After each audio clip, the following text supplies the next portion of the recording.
শিক্ষার্থীবৃন্দরা, আসসালামু আলাইকুম। আজকে আমরা নবম এবং দশম শ্রেণীর রসায়ন বিজ্ঞানের পঞ্চম অধ্যায় নিয়ে আলোচনা করব।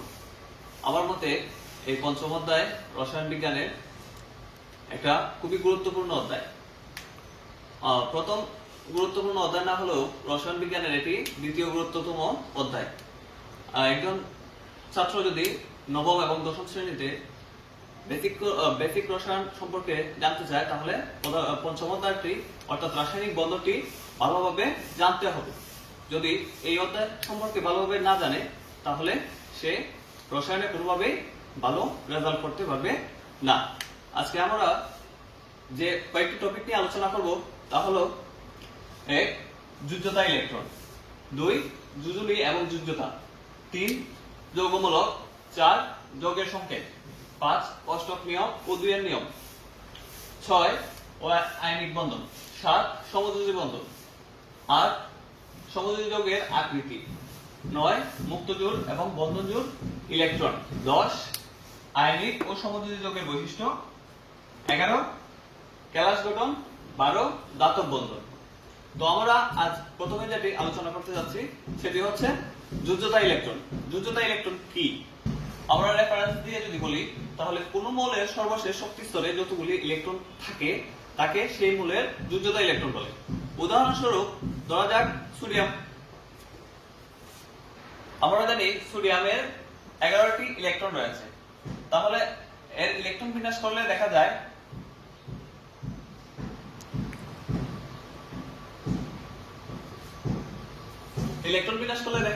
যে প্রথম শক্তি স্তরে 2টি ইলেকট্রন, দ্বিতীয় শক্তি স্তরে 8টি ইলেকট্রন এবং তৃতীয় শক্তি স্তরে 1টি ইলেকট্রন।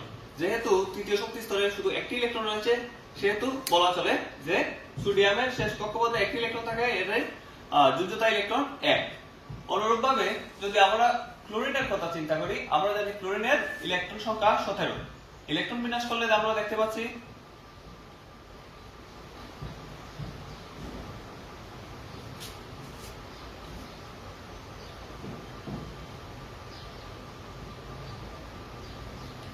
প্রথম শক্তি স্তরে 2টি, দ্বিতীয় শক্তি স্তরে 8টি এবং তৃতীয় শক্তি স্তরে মোট 7টি ইলেকট্রন রয়েছে। সেহেতু বলা চলে যে ক্লোরিনের যুজ্যতা ইলেকট্রন 17। তারপরে আসা যায় যুজনী বা যুজ্যতা। আমরা জানি কোন মৌল অন্য একটি মৌলের সাথে যুক্ত হওয়ার প্রবণতাকে যুজনী বলে বা যুজ্যতা বলে। এখন যুজ্যতার অন্য আরেকটি সংজ্ঞা আছে। মৌলের সর্বশেষ শক্তি স্তরে যতগুলো বিজোড় ইলেকট্রন আছে তাকে সেই মৌলের যুজ্যতা বলে। যেমন আমরা যদি লক্ষ্য করি, সোডিয়ামের শেষ কক্ষপথে 1টি বিজোড় ইলেকট্রন আছে, সুতরাং তার যুজনী হবে 1। এবং শেষ কক্ষপথে যদি আমরা চিন্তা করি ক্লোরিনের বেলায় আমরা দেখতে পাচ্ছি 1s2 2s2 2p6 3s2 3p5। কিন্তু 3p এর বেলায় আমরা যদি 3p কে বিশ্লেষণ করি, তাহলে আমাদের ইলেকট্রন বিন্যাস দাঁড়াচ্ছে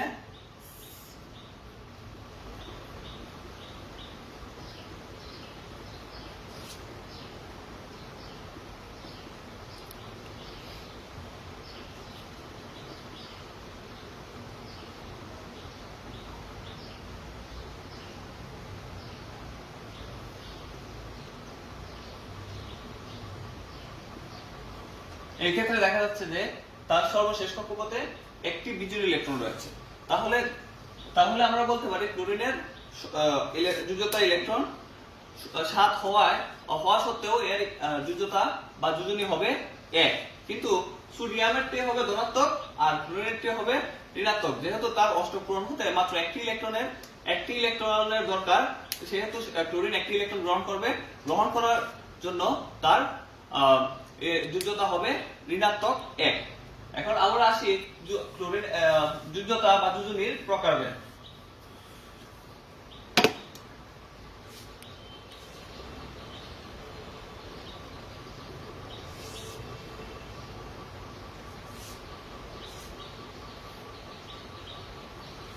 আমরা সাধারণভাবে বলতে পারি যুজনী 4 প্রকার। 1. সর্বোচ্চ যুজনী,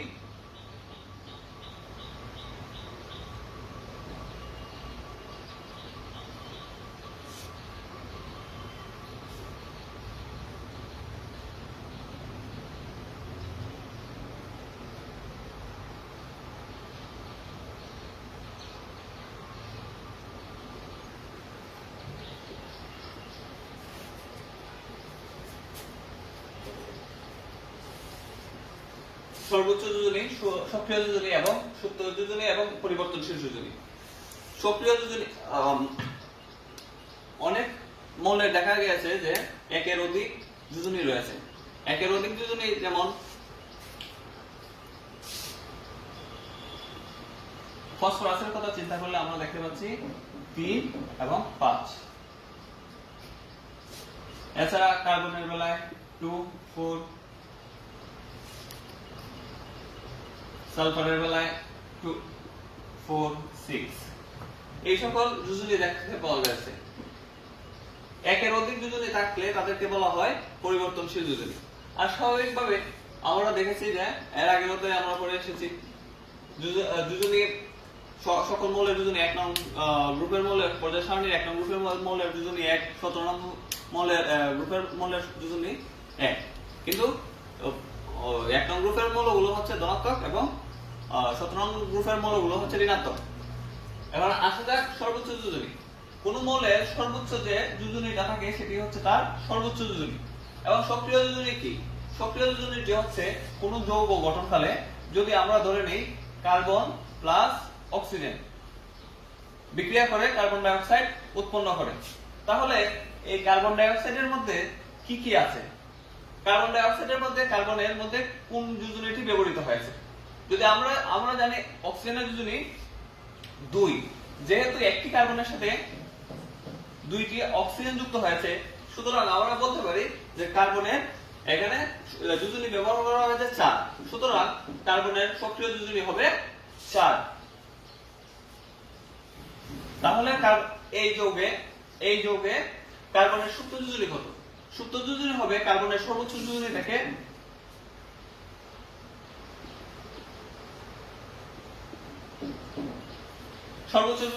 সক্রিয় যোজনীর বিয়োগফল, অর্থাৎ এটি হবে সর্বোচ্চ বিয়োগ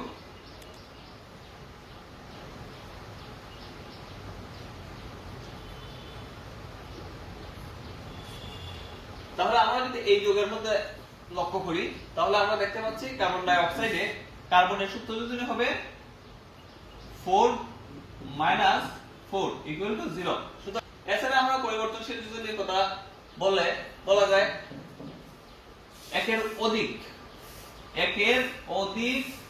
যদি যোজনী প্রকাশ করে তাহলে সেগুলো হচ্ছে পরিবর্তনশীল যোজনী।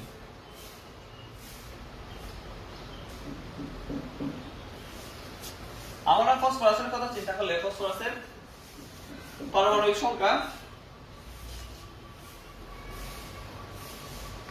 15। ফসফরাসের ইলেকট্রন বিন্যাস করলে দেখা যাচ্ছে 1s2 2s2 3s2 3s2 3p3। এই ক্ষেত্রে দেখা যাচ্ছে তার সর্বশেষ কক্ষপথে 5টি ইলেকট্রন রয়েছে। এখন এই 5টি ইলেকট্রনের মধ্যে যদি আমরা অষ্টক পূরণ করতে চাই তাহলে তার আরো 3টি ইলেকট্রনের প্রয়োজন। সুতরাং তার যোজনী হবে 3। যেমন ফসফরাস প্লাস ক্লোরিন বিক্রিয়া করে ফসফরাস ট্রাইক্লোরাইড উৎপন্ন করে। এখানে ফসফরাসের সক্রিয় যোজনী ব্যবহার করা হয়েছে 3। যদি আমরা ফসফরাসকে কোনোভাবে উত্তেজিত করি তাহলে তার ইলেকট্রন বিন্যাস দাঁড়ায় 1s2 2s2 2p6 3s2 3px1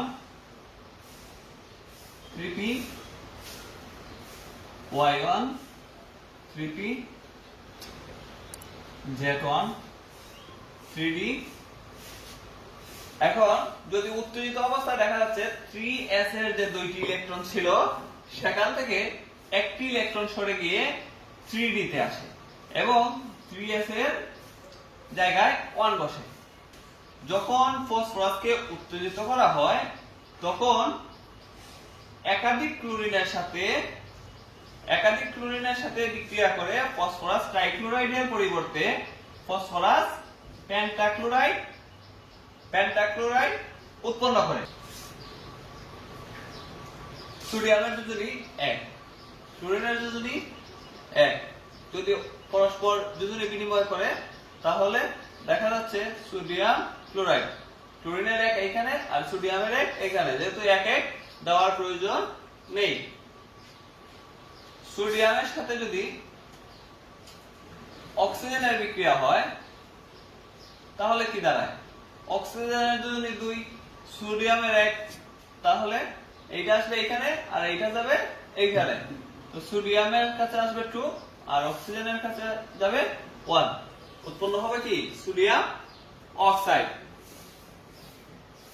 মৌল দিয়ে মৌলের সাথে যৌগমূলকের বিক্রিয়া। সোডিয়াম প্লাস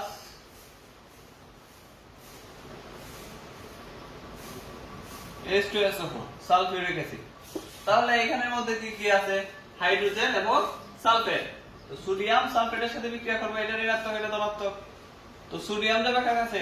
সালফেটের কাছে। তাহলে উৎপন্ন হবে কি? Sodium sulphate. যেহেতু সালফেটের যোজনী 2, সোডিয়ামের 1, তাহলে সালফেটের 2 আসবে সোডিয়ামের কাছে আর সোডিয়ামের 1 যাবে সালফেটের কাছে। আর অবশিষ্ট থাকবে হাইড্রোজেন। আশা করি তোমরা যৌগমূলক যৌগ গঠনের পদ্ধতিটি বুঝতে পেরেছো। তারপর আসা যাক যৌগের সংকেত।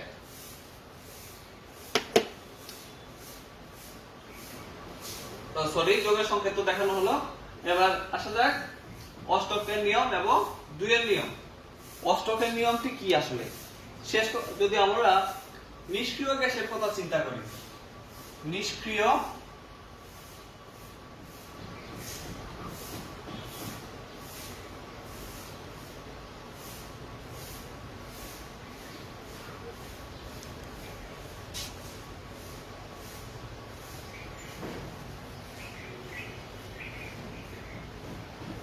নিষ্ক্রিয় গ্যাস, তাহলে দেখা যাচ্ছে যে তাদের ইলেকট্রন বিন্যাস হয় NS2 NP6। এইরকম ইলেকট্রন বিন্যাস দেখতে পাওয়া যায়। যদিও হিলিয়ামের বেলায় ব্যতীত। হিলিয়ামের ইলেকট্রন আছে 2টি, সেহেতু তার ইলেকট্রন বিন্যাস হবে 1s2। নিয়নের 10, সেই বেলায় দেখা যায় 1s2 2s2 2p6। এই যে এই ইলেকট্রন বিন্যাস প্রদর্শন করে। তাহলে যদি কোনো মৌল বন্ধন গঠনের জন্য শেষ কক্ষপথে অষ্টক পূরণ করে, অর্থাৎ ইলেকট্রন 8টি ইলেকট্রন দ্বারা সুসজ্জিত হয়, তবে তাকে বলা হয় অষ্টক নিয়ম। অষ্টক তত্ত্বটি হচ্ছে কি? অষ্টক নিয়ম হচ্ছে কি যে শেষ কক্ষপথে কতটি ইলেকট্রন থাকবে? 8টি। আর 2 এর নিয়ম হচ্ছে কি? 2 এর নিয়ম হচ্ছে এইটি ইলেকট্রন। যে শেষ কক্ষপথে কতটি ইলেকট্রন থাকবে? 2টি। তো দেখা যাক যদি আমরা বন্ধন গঠন করি তাহলে অষ্টকের নিয়ম কি রূপ প্রদর্শন করে। সোডিয়ামের সাথে যদি আমরা ক্লোরিনের বিক্রিয়া ঘটাই তাহলে উৎপন্ন হয় কি? Sodium chloride. সোডিয়ামের ইলেকট্রন ছিল 11টি, ক্লোরিনের ছিল 17টি। তো সোডিয়ামের একটি ইলেকট্রন, সোডিয়াম তার একটি ইলেকট্রন ত্যাগ করে ধনাত্মকে পরিণত হলো, আর ক্লোরিন সেই একটি ইলেকট্রন গ্রহণ করে ক্লোরাইড আয়নে পরিণত হলো। এখন এরা পরস্পর যুক্ত হয়ে সোডিয়াম ক্লোরাইড উৎপন্ন করলো। আশা করি তোমরা অষ্টকের নিয়ম এবং 2 এর নিয়মটি বুঝতে পেরেছো। তারপর আসা যাক আয়নিক বন্ধন এবং সমযোজী বন্ধন। আয়নিক বন্ধন খুবই একটি বেসিক জিনিস। আশা করি তোমরা সবাই আয়নিক বন্ধন এবং সমযোজী বন্ধন জিনিসটা সম্পর্কে জানো। যদি কোনো মৌল ইলেকট্রন আদান প্রদানের মাধ্যমে বন্ধন গঠন করে তবে তাকে বলা হয় আয়নিক যৌগ বা আয়নিক বন্ধন। আয়নিক বন্ধন সাধারণত ধাতব এবং অধাতবের সাথে বিক্রিয়ায় গঠিত হয়। এখন দেখা যাক, আমরা জানি সোডিয়ামের সাথে যদি ক্লোরিন যুক্ত হয় তাহলে উৎপন্ন হয় কি সোডিয়াম ক্লোরাইড। এখন বিক্রিয়াটি যদি আমরা বিশ্লেষণ করি তাহলে সোডিয়াম তার একটি ইলেকট্রন ত্যাগ করবে, ত্যাগ করে ধনাত্মক আয়নে পরিণত হবে, আর ক্লোরিন সেই ইলেকট্রন গ্রহণ করে ক্লোরাইড আয়নে পরিণত হবে। তাহলে তাদের মধ্যে একটি স্থির বৈদ্যুতিক আয়নের সৃষ্টি হলো। সোডিয়াম হলো ধনাত্মক আর ক্লোরিন হলো ঋণাত্মক। এই সোডিয়াম আয়ন এবং ক্লোরাইড আয়ন স্থির বৈদ্যুতিক আকর্ষণজনিত কারণে তারা পরস্পরের সাথে দৃঢ়ভাবে সংযুক্ত হয়ে সোডিয়াম ক্লোরাইড উৎপন্ন করে। আমরা যদি আয়নিক যৌগের সংজ্ঞাটি আরো সুন্দরভাবে দেই তাহলে আমরা বলতে পারি যদি একাধিক যদি দুই বা ততোধিক মৌল ইলেকট্রন আদান প্রদানের মাধ্যমে আয়ন সৃষ্টি করে স্থির বৈদ্যুতিক আকর্ষণজনিত কারণে একে অপরের সাথে দৃঢ়ভাবে সংযুক্ত হয়, তবে সেই বন্ধনকে আয়নিক বন্ধন বলে। আয়নিক বন্ধনের পর আসা যাক সমযোজী বন্ধনে। সমযোজী বন্ধন বলতে আমরা বুঝতে পারি যে শেয়ারকৃত ইলেকট্রন, যদি ইলেকট্রন শেয়ারের মাধ্যমে বন্ধন গঠিত হয় তবে তাকে বলা হয় সমযোজী বন্ধন। সমযোজী বন্ধন সাধারণত অধাতু অধাতুর মধ্যে হয়ে থাকে। যেমন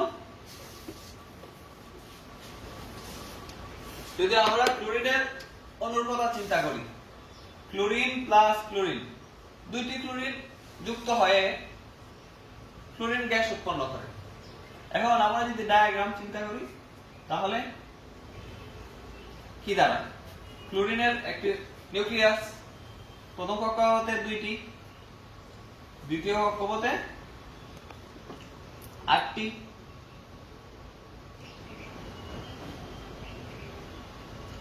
তারপরের কক্ষপথে 7টি ইলেকট্রন।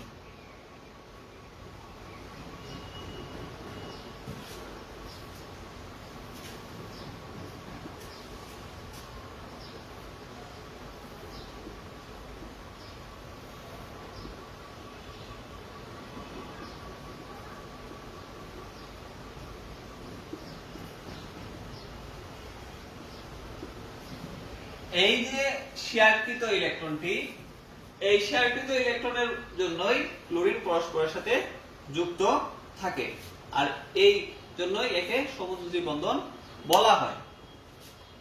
সমযোজী যৌগের আকৃতিতে আসা যাক। সমযোজী যৌগের আকৃতি কি রূপ হবে? তোমাদের নবম দশম শ্রেণীর বইতে কয়েকটি যৌগের আকৃতি সম্পর্কে বলা হয়েছে। কার্বন ডাই অক্সাইড, মিথেন,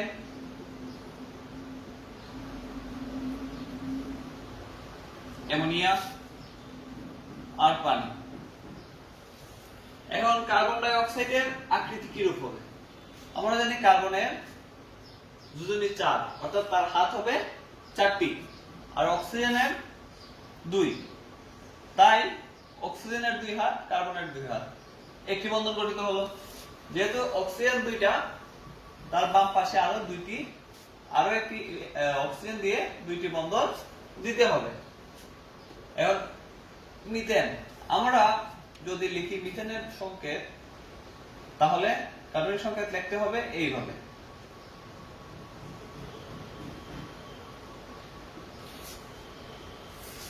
এখন তোমাদের প্রশ্ন হতে পারে আমরা কেন মিথেন এইভাবে লিখলাম না?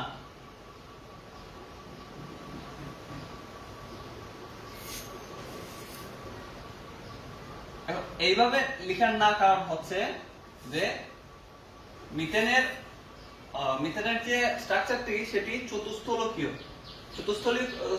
ঠিক আছে, কিন্তু এটি হালকা একটু কৌণিক ভাবে থাকে। যদি আমরা পানির কথা চিন্তা করি, পানির গাঠনিক সংকেত হবে এই কৌণিক, কারণ অক্সিজেনের 2টি মুক্ত জোড় উপরের দিকে আর একটি বন্ধন জোড় এইখানে। তো একটা হাইড্রোজেন এখান থেকে এটার সাথে শেয়ার দিতে হবে, আর একটা হাইড্রোজেন এখান থেকে শেয়ার হবে। ফলে এই দুইটি মুক্ত জোড় পরস্পরকে বিকর্ষণের ফলে তাদেরকে একটু নিচের দিকে দাবিয়ে দেয়, তাই এরা একটু কৌণিক ভাবে সোজাসুজি না হয়ে কৌণিক আকার গঠন করে। ঠিক একইভাবে মিথেনের বেলায়ও তাই। তাই আমরা এইভাবে না লিখে মিথেনেরটি আমরা লিখবো কি এইভাবে। এটি লিখলে ভুল হতে পারে, রসায়ন বিজ্ঞানের ভাষায় এটি ভুল। তারপর আসা যাক অ্যামোনিয়া। অ্যামোনিয়া হবে কি পিরামিড আকৃতির, সব সময় পিরামিড আকৃতির, তার উপরে দুটি মুক্ত জোড় থাকবে H H H। আর হাইড্রোজেন, পানিটা তো আমরা দেখলাম যে মধ্যে অক্সিজেন থাকবে, তার নিচে দুই পাশে হাইড্রোজেন থাকবে। তারপর আসা যাক মুক্ত জোড় ও বন্ধন জোড় ইলেকট্রন কি। মুক্ত জোড় ও বন্ধন জোড় ইলেকট্রন আমরা ইতিপূর্বে আলোচনা করে ফেলেছি। যে সকল ইলেকট্রন বন্ধনের অংশগ্রহণ করে তাদেরকে বলা হয় বন্ধন জোড় ইলেকট্রন, আর যে সকল ইলেকট্রন মুক্ত অবস্থায় থাকে তাদেরকে বলা হয় মুক্ত জোড় ইলেকট্রন। যেমন অ্যামোনিয়া গঠনে নাইট্রোজেনের শেষ কক্ষপথে 5টি ইলেকট্রন, 5টি ইলেকট্রনের মধ্যে 2টি ইলেকট্রন বন্ধন গঠনে অংশ নেয় না, তাই এটি হবে কি মুক্ত জোড় ইলেকট্রন, আর এগুলো হবে কি বন্ধন জোড় ইলেকট্রন। মুক্ত জোড় ও বন্ধন জোড় ইলেকট্রনের পর আসা যাক আয়নিক ও সমযোজী যৌগের বৈশিষ্ট্য। আয়নিক ও সমযোজী যৌগের বৈশিষ্ট্য কি? আয়নিক যৌগের গলনাঙ্ক এবং স্ফুটনাঙ্ক বেশি, কিন্তু সমযোজী যৌগের গলনাঙ্ক এবং স্ফুটনাঙ্ক কম। এই বৈশিষ্ট্যটি কোন কারণে হয়? আমরা দেখতে পাই যে যদি আমরা আয়নিক যৌগের কথা চিন্তা করি, এই সকল যৌগ ইলেকট্রন আদান প্রদানের মাধ্যমে একটি স্থির বৈদ্যুতিক আকর্ষণজনিত কারণে একে অপরের সাথে যুক্ত হয়, ফলে তাদের বন্ধনটি খুবই দৃঢ় হয়। এজন্য তাদের বন্ধনটি ভাঙার জন্য খুব বেশি শক্তির প্রয়োজন হয়। সোডিয়াম ক্লোরাইডের বেলায়ও ঠিক একই রকম। সোডিয়াম ক্লোরাইডের গলনাঙ্ক এবং স্ফুটনাঙ্ক অত্যাধিক বেশি, প্রায় 801 ডিগ্রি সেলসিয়াস তার গলনাঙ্ক এবং 1401 ডিগ্রি প্রায় স্ফুটনাঙ্ক। অপরদিকে আমরা যদি পানির কথা চিন্তা করি, H2O এর গলনাঙ্ক আমরা সবাই জানি 0 ডিগ্রি সেলসিয়াস এবং স্ফুটনাঙ্ক 100 ডিগ্রি সেলসিয়াস। সমযোজী যৌগগুলো কিভাবে একে অপরের সাথে যুক্ত থাকে? সমযোজী যৌগসমূহ একে অপরের সাথে যুক্ত থাকে দুর্বল ভ্যান ডার ওয়ালস বল দিয়ে। এই দুর্বল ভ্যান ডার ওয়ালস বল খুব অল্প শক্তিতেই তা ভেঙে যায়, ফলে তার গলনাঙ্ক এবং স্ফুটনাঙ্ক থাকে কম। তো গলনাঙ্ক এবং স্ফুটনাঙ্ক আয়নিক যৌগের গলনাঙ্ক বেশি হওয়ার কারণ হচ্ছে তার স্থির বৈদ্যুতিক আকর্ষণজনিত কারণ, আর সমযোজী যৌগের গলনাঙ্ক এবং স্ফুটনাঙ্ক কম হওয়ার কারণ হচ্ছে তার দুর্বল ভ্যান ডার ওয়ালস বল। তারপর আসা যাক আয়নিক যৌগের দ্রবণীয়তা এবং সমযোজী যৌগের দ্রবণীয়তা। কিছু কিছু সমযোজী যৌগ আছে যেগুলো পানিতে দ্রবীভূত হয়, কিছু কিছু সমযোজী যৌগ আছে, যেমন চিনি এবং গ্লুকোজ খুবই অতিমাত্রায় পানিতে দ্রবীভূত হয়, কিন্তু আমরা ইচ্ছা করলে তেলও সমযোজী যৌগ, যে কোনো রকমের তেল, তা কিন্তু পানিতে দ্রবীভূত হয় না। তো কিছু কিছু ব্যতিক্রম দেখতে পাওয়া যায়। তবে পোলারিটি কি? যে সকল সমযোজী যৌগ আংশিক ধনাত্মক এবং ঋণাত্মক প্রান্তের সৃষ্টি হয় তাদেরকে সমযোজী যৌগের পোলারিটি বলা হয়। পানির বেলায় চিন্তা করলে পানিতে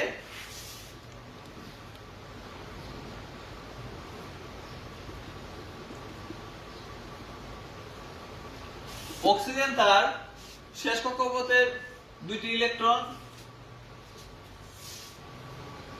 এবং হাইড্রোজেনের শেষ কক্ষপথের 2টি ইলেকট্রন, 2টি হাইড্রোজেনের 2টি ইলেকট্রন অক্সিজেনের নিউক্লিয়াস বড় হওয়ায় তার কাছাকাছি চলে যায়, ফলে অক্সিজেন আংশিক ঋণাত্মক প্রান্তের এবং অক্সিজেন আংশিক ধনাত্মক প্রান্তের সৃষ্টি হয়। একে বলা হয় সমযোজী যৌগের পোলারিটি। কোনো সমযোজী যৌগের যদি আংশিক ধনাত্মক এবং ঋণাত্মক প্রান্তের সৃষ্টি হয় তবে সেই যৌগকে পোলার যৌগ বলা হয়। এখন আমরা যদি পানির মধ্যে কোনো আয়নিক যৌগ মিশ্রিত করি, অর্থাৎ যদি আমরা কোনো সোডিয়াম ক্লোরাইড মিশ্রিত করি, তাহলে পানিতে দেওয়ার সাথে সাথে সোডিয়াম আয়ন এবং ক্লোরাইড আয়ন আলাদা হবে, অর্থাৎ সোডিয়াম আয়ন এবং ক্লোরাইড আয়ন আলাদা হয়ে যাবে। এখন সোডিয়াম ক্লোরাইড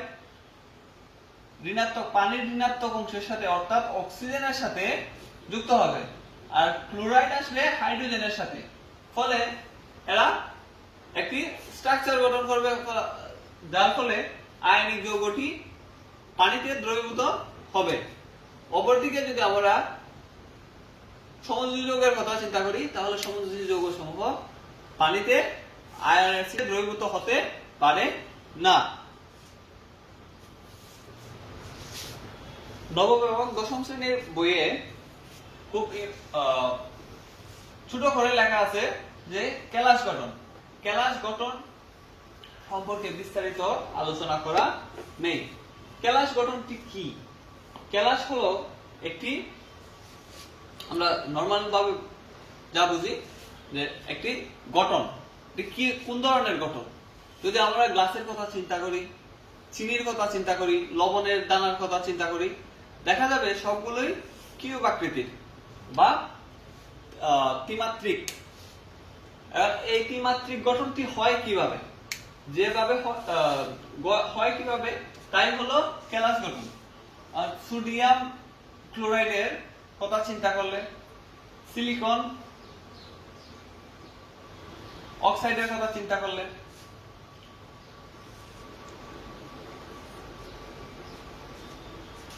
কিন্তু যদি আমরা কার্বন ডাই অক্সাইড লিখতে যাই, সিলিকন অক্সাইড আর কার্বন ডাই অক্সাইড এটি কিন্তু গ্যাস, কিন্তু সিলিকন ডাই অক্সাইড কঠিন হওয়ার কারণ কি? কেলাস গঠনের কারণে সিলিকন ডাই অক্সাইডটি কঠিন হয়েছে। সিলিকন ডাই অক্সাইড আমরা যদি লিখি, একটি সিলিকন, এদিকে অক্সিজেন, এদিকে আরেকটি সিলিকন, ঠিক একইভাবে নিচে আরেকটি সিলিকন, এদিকে একটি অক্সিজেন, এদিকে সিলিকন,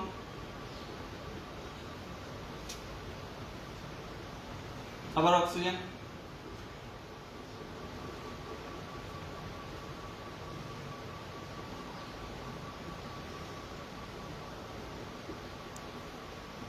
এইভাবে চলতে থাকে। ফলে এইখানে সিলিকনের যোজনী 4, অক্সিজেনের 2, এরূপ স্ট্রাকচারের কারণে সিলিকনটি কঠিন হয়। যদি সোডিয়াম ক্লোরাইডের কথা চিন্তা করা যায়, তাহলে আমরা ধরে নেই বৃত্তটি হচ্ছে সোডিয়াম আর বিন্দুটি হচ্ছে ক্লোরিন। তাহলে সোডিয়াম ক্লোরিন, আবার ক্লোরিনের সাথে সোডিয়াম, একইভাবে এই সোডিয়ামের সাথে আরেকটি ক্লোরিন, এখানে সোডিয়াম, এখানে ক্লোরিন, আবার এখানে সোডিয়াম, এখানে ক্লোরিন, এখানে সোডিয়াম। তো এটার সাথে এখানে একটা chlorine, sodium, chlorine, sodium, chlorine, sodium.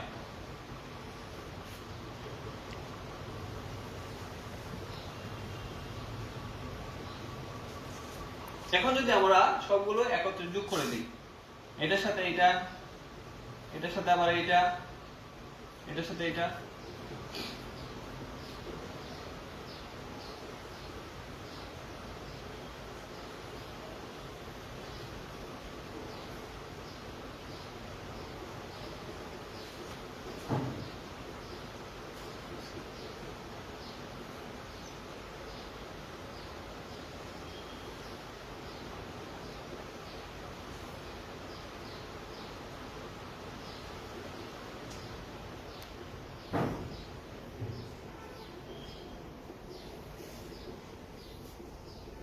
বোর্ডে আসার কারণে সমস্যা।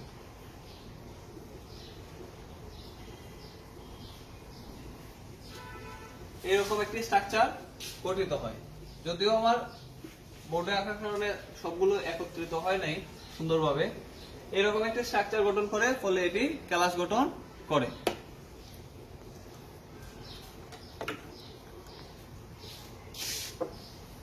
তারপর আসা যাক দাতব বন্ধন। দাতব বন্ধনটি কি? যদি আমরা লোহা কিংবা নিকেল কিংবা তামা বা সোনা রূপা এগুলোর কথা চিন্তা করি, তারা কিন্তু একে অপরের সাথে যুক্ত হয়ে দণ্ড বা কোনো একটি জিনিস তৈরি করতে পারে। আমরা লোহার তৈরি বিভিন্ন ধরনের হাতিয়ার এবং এছাড়াও বিভিন্ন ধরনের কাজের সামগ্রী তৈরি করে থাকি। এখন দাতব গুলো কিভাবে একে অপরের সাথে যুক্ত হয়? আমরা জানি দাতব মৌল সমূহ শেষ কক্ষপথে 1 বা 2, একটি বা দুইটি, ব্যতিক্রম হিসেবে আছে অ্যালুমিনিয়াম, তার শেষ কক্ষপথে আছে 3টি ইলেকট্রন। তো আমরা জানি একটি বা দুইটি ইলেকট্রন থাকলে তাদের দাতব মৌল বলা হয়। তো দেখা যাক, ধরা যাক যে সোডিয়ামের দাতব বন্ধন কিভাবে গঠিত হয়। তার শেষ কক্ষপথে একটি ইলেকট্রন আছে, ঠিক সেইভাবে আরেকটি পরমাণু যদি এই সোডিয়ামের সাথে যুক্ত হয়, তখন অসংখ্য সোডিয়াম একে অপরের সাথে যুক্ত হবে, আর সকলেরই কি হবে, একটি করে ইলেকট্রন শেষ কক্ষপথে থাকবে। ফলে এই ইলেকট্রনগুলি অত্যাধিক জায়গা পেয়ে যাবে। অত্যাধিক জায়গা পাওয়ার কারণে তারা ঘোরাঘুরি শুরু করবে। ফলে কার ইলেকট্রন কোনটি দেখতে পাওয়া সম্ভব না, কারণ প্রত্যেকেই কিন্তু ঘোরাঘুরি করছে। আর যার কাছ থেকে যাবে সে আংশিক ধনাত্মকে হবে। এখান থেকে যদি ইলেকট্রনটা এখানে চলে আসে, তাহলে এখানে আংশিক ধনাত্মক হবে। ধনাত্মক হয় এখান থেকে আরেকটি ইলেকট্রন যাবে এইখানে। তো এইভাবে ইলেকট্রনটি একটি পরমাণু না হয়ে সমগ্র ধাতব খণ্ডের অংশ হয়ে যাবে। ফলে এই আংশিক ধনাত্মকের ফলে আরেকটি ইলেকট্রন কিন্তু, যখন ইলেকট্রনটি এখানে আসবে তখন তার মধ্যে আংশিক ধনাত্মক সৃষ্টি হবে। এখন এটির মধ্যে আংশিক ধনাত্মক, এইটিও আকর্ষণ করবে এই দিক থেকে, আবার এটি আকর্ষণ, এই পরমাণুটি আকর্ষণ করবে ইলেকট্রনকে এই দিক থেকে। ফলে তাদের মধ্যে যে দৃঢ় একটি আকর্ষণ থাকবে, এই আকর্ষণের ফলে দাতব বন্ধন তৈরি হয়। এই সঞ্চারণশীল ইলেকট্রনগুলোর কারণেই দাতব খণ্ডের দিয়ে, আমরা জানি দাতব খণ্ড দিয়ে বিদ্যুৎ পরিবাহিত হয়। শুধু বিদ্যুৎ না, তাপও কিন্তু এই সঞ্চারণশীল ইলেকট্রনের মাধ্যমেই চলাচল করে। বিদ্যুৎ, এই জন্য দাতব বস্তুগুলো বিদ্যুৎ পরিবাহী এবং অদাতব গুলো বিদ্যুৎ অপরিবাহী। আশা করি তোমাদের আজকের ক্লাসটি ভালো লেগেছে। মনোযোগ সহকারে দেখো, তাহলে অবশ্যই তোমরা উপকৃত হবে। তো করোনা ভাইরাসের জন্য আমরা বাইরে যেতে পারছি না। বাসাত বসে বসে যাতে দ্বিতীয় সাময়িকের সিলেবাসটি শেষ হয় সে দিকে লক্ষ্য রাখো। আর বাসায় অযথা সময় না কেটে একটু ভালোভাবে পড়ালেখা করলেই আশা করি তোমরা ভালোভাবে এই বছরই তোমাদের এই বইটি শেষ করতে পারবে। সবাই ভালো থেকো, সুস্থ থাকো, এই কামনাই করছি।